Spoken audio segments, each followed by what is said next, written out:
I think it's safe to say that it's pretty hard for a ceramic artist or someone who studied clay to build a business that's bringing in over $6 million per year. As someone who now has a 30-person company, I have 13 kilns. We're making over 1,400 pieces per day sometimes. I feel like I'm living the dream of a ceramic artist. My name's Jono Pandolfi, and my business brought in over $6 million this year selling handmade dinnerware.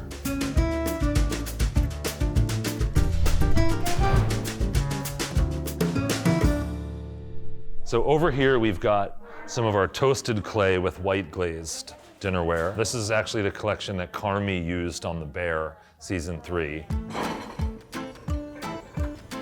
My favorite part of my job is knowing every day that I come in that we're gonna unload over 1,000 pieces out of our kilns, and all of those pieces are gonna head out almost immediately into restaurants all around the country.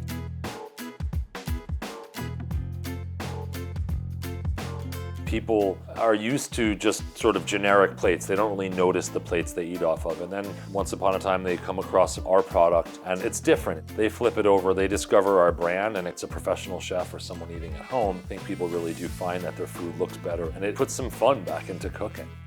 This is our Union Bowl, which I designed collaboratively with our friend Missy Robbins. So this is like a really perfect pasta bowl. You retail a dinner plate for about $50, and that plate is made out of about $1 worth of clay. But the labor is the greatest cost by far on a piece like that, or on all of our pieces. So I think the really beautiful and unique thing about Jono Pandolfi plates is that it's stoneware, which is a very humble product that's elevated and made so beautiful, and it pairs so wonderfully with what we do here, and having these beautiful plates be the canvas, so to speak, for our work is just really wonderful.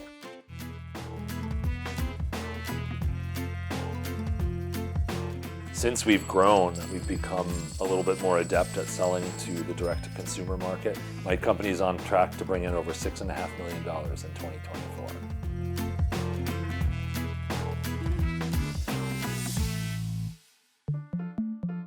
So this is where the clay comes in. This is where we shape it into plates, cups, bowls, all that stuff. At this moment, we're making about 1,200 pieces per day on average. I think one reason why my company has been really successful and continues to be successful is that we occupy a pretty unique niche in our marketplace. And our marketplace is hospitality dinnerware. We're small, but we're able to compete with the bigger companies, and we've built this business entirely on our own cash flow. The only loans we've ever had to take were for our biggest investments, which are our gas kilns, and those kilns pay for themselves relatively quickly anyway.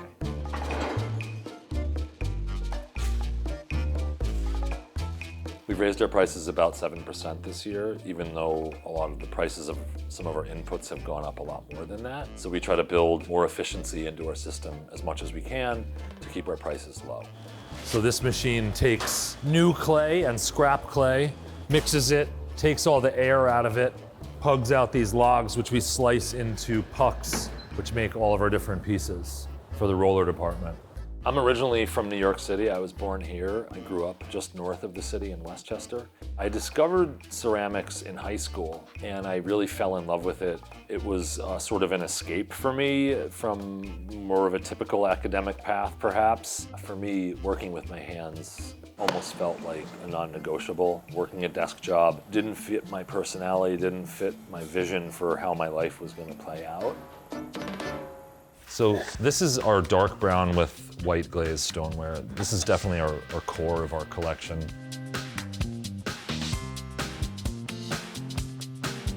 I really didn't have the big picture figured out.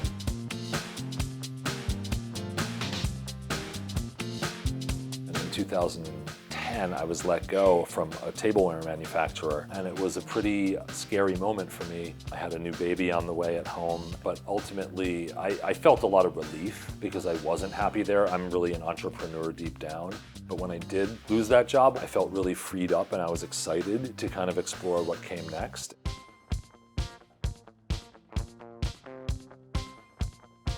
My first big handmade order for Anthropology was about a $40,000 purchase order, and that was about 400 teapots. I was the only employee here. I was definitely working probably 50, 60 hours per week, spending a lot of time on the weekends. I was really looking for any avenue I could find to pursue and find ways to make work and get it out there into the world. So it was very serendipitous that a good friend of mine who was also here in the city was working for a pretty big restaurant company.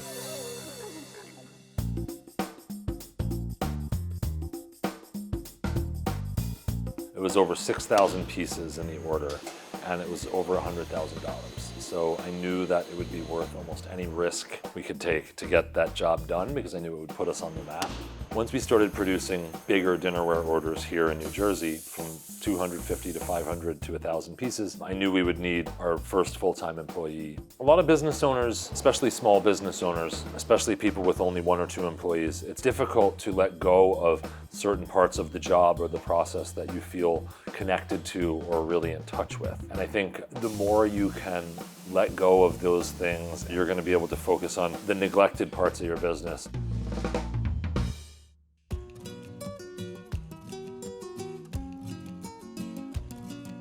Pandemic came along, and it was our first chance in years to really slow down, take a step back, and say, okay, this is actually a chance to reconsider our product offering.